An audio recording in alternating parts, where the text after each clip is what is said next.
প্রয়াত প্রাক্তন মুখ্যমন্ত্রী শচীন্দ্রলাল সিংহের জন্ম জয়ন্তী উদযাপন জন্মদিবস উপলক্ষে আজ ত্রিপুরা প্রদেশ কংগ্রেস কমিটির উদ্যোগে একটি বিশেষ স্মরণের সভার আয়োজন করা হয়েছে। একই সাথে কংগ্রেস নেতা যদুমোহন ত্রিপুরার প্রয়াণ দিবসও পালিত হয়। রাজ্যের প্রথম মুখ্যমন্ত্রী প্রয়াত শচীন্দ্রলাল সিংহের জন্ম জয়ন্তী এবং কংগ্রেস জাতির জনজাতি নেতা যদুমোহন ত্রিপুরার প্রয়াণ দিবস উপলক্ষে আজ একটি স্মরণ সভার আয়োজন করা হয়েছে ত্রিপুরা প্রদেশ কংগ্রেস ভবনে। এই দিনের এই শ্রদ্ধাঞ্জলি অনুষ্ঠান থেকে কি বলছেন কংগ্রেসের মুখপাত্র প্রবীর চক্রবর্তী শোনাবো। আজকে সকলে অবগত আছেন,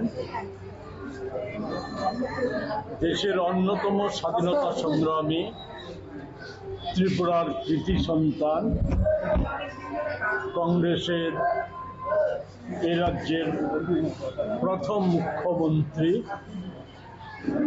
এবং বলা যায় ত্রিপুরা গড়ার অন্যতম প্রধান কারিগর শচীন্দ্রলাল সিংহের আজকে পূর্ণ জন্মদিন।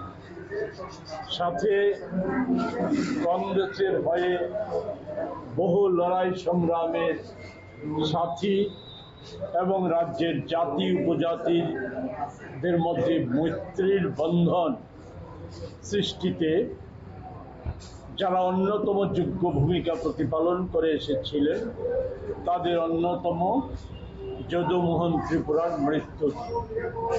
এই দুটো কর্মসূচি যেহেতু একই দিনে, আমরা প্রদেশ কংগ্রেস, সদর জেলা কংগ্রেস এই দিনটি উদযাপন করছি।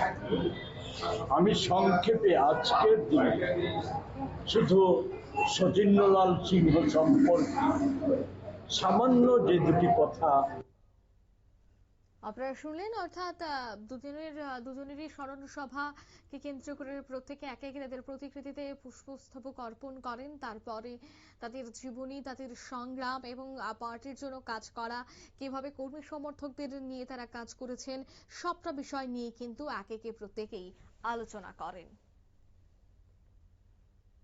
নিয়ে নিচ্ছি ছোট্ট একটি বিজ্ঞাপন বিরতি, সঙ্গে থাকুন।